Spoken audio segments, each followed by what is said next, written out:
وَلَا يُرِيدُ بِكُمُ الْعُسْرَ. And He does not want difficulty for you. And He doesn't want difficulty on you. Bikum actually kind of means, that the ba doesn't just mean for, it just means He doesn't want difficulty for you to experience difficulty.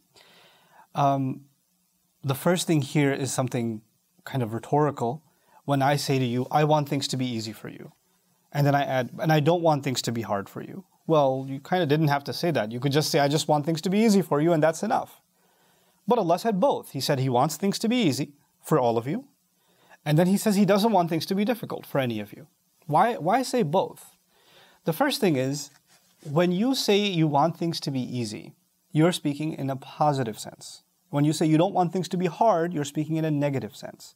Allah started with the positive and then transitioned over to the negative. Why? Because Allah is assuming that you don't have a bad assumption about His intentions to begin with.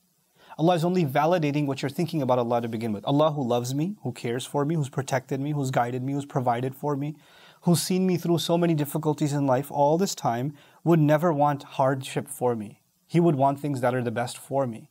And Allah affirms that when He says He wants ease for you. He starts with the positive. But then there are some people who develop this thought about Allah in their hearts. Why is Allah making my life hard? Why does Allah want me to go through difficulty? Why doesn't He want things to be easy for me? And for those people that have fallen into this negative mindset, Allah actually goes after the positive into the negative and says, no, I don't want difficulty for you. I don't want that for you. وَلَا يُرِيدُ بِكُمُ الْعُسْرَ. Notice also this is in line with the rhetorical transitions in the ayah. First Allah said, Quran is guidance for people. It's positive. But for the skeptic, there's clarifications. And for the one who thinks, how do we know this is not the word of a human being? That's also negative. He says, Bayyinah min al-huda wal-furqan. So He started with the positive, then He addressed the negative possibility. The same thing, He wants ease for you. We talked about that in the last session. And now, He doesn't want things to be hard for you. This is Allah Azza wa Jal telling us, something about what He intends for His slaves. وَلَا يَرْضَى لِعِبَادِهِ الْكُفْرِ. I'm reminded of this other ayah, remarkable ayah. He says He's not happy with the consequences of disbelief for His servants. He didn't just say He doesn't want His servants to disbelieve. He said, if they disbelieve, bad things are going to happen to them, and I don't want those bad things happening to them. وَلَا يَرْضَى لِعِبَادِهِ. Not مِنْ عِبَادِهِ, لِعِبَادِهِ الْكُفْرِ. The same thing here, Allah is essentially telling us that if you don't take this road, the road you think you're going to take that is easier is actually more difficult. That's actually more difficult. You're making things harder for yourself without realizing it. You see, Allah wants benefit for a human being in the long run. And human beings want benefit for themselves immediately. كَلَّا بَلْ تُحِبُّونَ الْعَاجِلَةِ. You love to get things quickly. I'll give you an analogy again to make this easy to understand. Putting a seed in the ground, watering the soil, taking care of it, making sure it's irrigated, making sure it's getting plenty of sun. For a farmer, that's hard work. That's a lot of work. There's two brothers. One of them is supposed to work on his patch of land, and the other is supposed to work on his patch of land. One says, I don't need to do any of this. I want life to be easy. I'm good. I have food right now. Why do I need to do this? And the other says, well, no, you're going to run out of food. Next year's harvest, we're going to need this. Just work on it. No, but you're just making things hard. You're just making things hard for me. And one of them works on their farm and the other one doesn't. And the one who doesn't work on their farm is thinking in their head they're making their life easy. And the one who's working hard realizes they're avoiding difficulty that's coming down the road. And guess what happens? Allah says, I didn't want ease. I didn't want difficulty. I don't intend difficulty for you. The people who can do this little bit of hard work can save themselves so much trouble.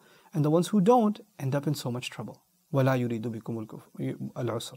So this is Allah coming at it from the negative standpoint and addressing those who really have this mindset about Allah. That why does Allah make things so hard? Why does He want to make me to pray 5 times? Why does He want me to fast 30 days? Why does He want me to stay away from, can't eat this, can't do this, can't look at that? He's just making things harder and harder and harder. And what you don't realize is every one of those things, He's making things easier and easier and easier. Like, fall into any one of those things and you see the consequences on your life. Last analogy, and hopefully, inshallah, that'll make this clear for all of us. وَيَدْعُ الْإِنسَانِ بِالشَّرِّ دُعَاءَهُ بِالْخَيْرِ وَكَانَ الْإِنسَانُ عَجُولًا. Allah says in Surah Al-Isra, human beings demand evil things for them, harmful things for themselves. And as they're calling for them, they're convinced that that's the best thing for them.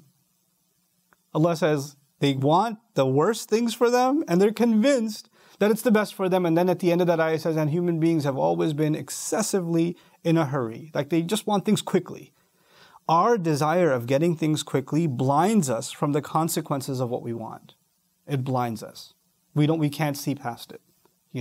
We just want what we want and that's it. We don't want to hear anything. And as a result of that, the only thing we get for ourselves is more and more and more harm. A child wants the candy, doesn't want the medicine. Medicine tastes bad, candy tastes good. The candy is going to make things worse. The toothache's going to hurt more. It's poison. He's killing himself, but he doesn't care. It tastes good. And the medicine tastes bad, but it'll over time. It's not like you take the medicine and you're all better. No, it takes time for it to take effect, right? So I don't have the time for it to take effect. I need results right now. I need a quick thing right now. And as a result of that, human beings put themselves in difficulty. This ayah is teaching us something profound. Change doesn't come immediately. Ease doesn't come immediately. You have to go through a little bit of training, a little bit of rigorous change, and then Allah removes difficulty from your life. May Allah remove difficulty from all of our lives. Barakallahu li wa lakum. Assalamu alaikum wa rahmatullahi wa barakatuh.